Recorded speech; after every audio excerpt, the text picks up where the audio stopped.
For the last 3 years, we've been working on Call of Duty, and it's a project that is the most ambitious and creative project we've ever worked on.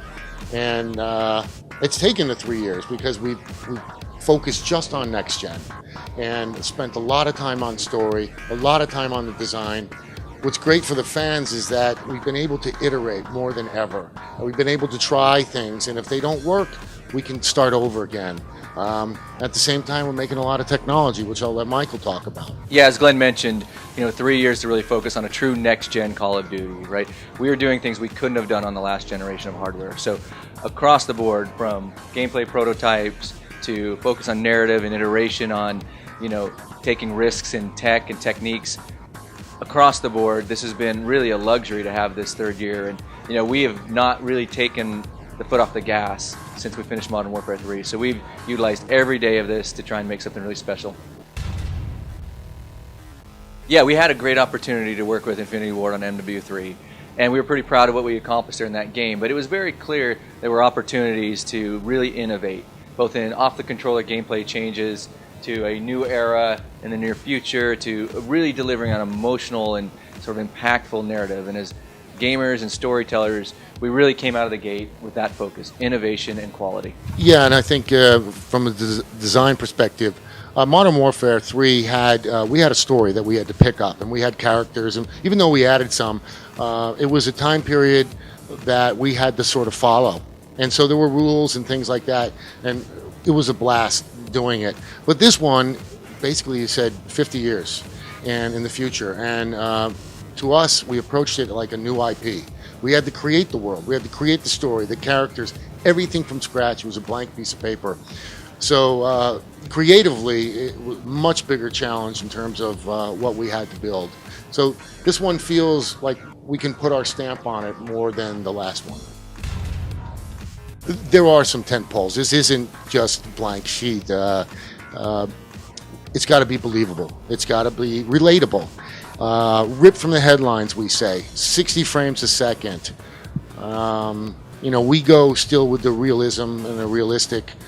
And there are some things that we have to follow. We look at it and we make sure that people understand. And when they get it, it has a feel of Call of Duty, but we have changed it a lot.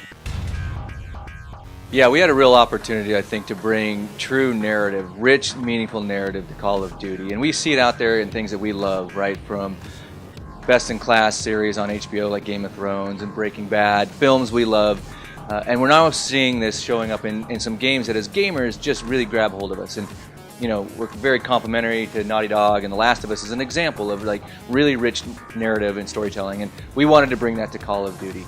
So we hope that fans will come and they'll really get excited about Kevin Spacey's involvement as a true, powerful actor, bringing a really emotional sort of delivery. And then on top of that, we've got a brand new reward system that ties across co-op and multiplayer that we hope will allow players to, spend a little time in each of these really great modes in the game. Yeah, we're trying to work the narrative into every level, and we're trying to get emotion in the game. So one of the things that you'll see is a lot more of the facial animation in the characters, and that was really important. We started down a different path, and when we realized that we really needed to show the emotion in the characters, we went and started a new technology. So you'll see it there.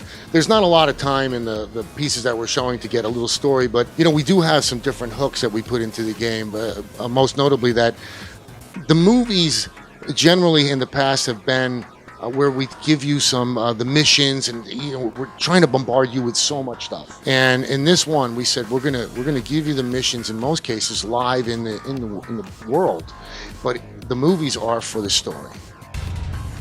We're gonna do multiplayer, yes. And the exoskeleton, which we've seen in the campaign, goes across the whole game. And so if you can use your imagination and extrapolate that stuff, maybe get an idea. Everything is based on research.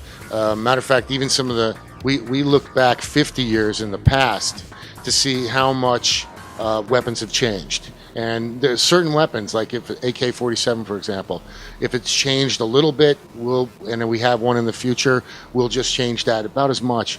But directed energy, which is a brand new category of weapons, I mean, that is We've talked to people in the military. We've talked to DARPA. I mean, we know that's coming. We've seen something out there recently. Everything that we've done is based on research, and you know, a lot of the stuff, if you look it up, you'll find it there. That's really one of the benefits of 3-year development cycle, is the amount of time we could do research.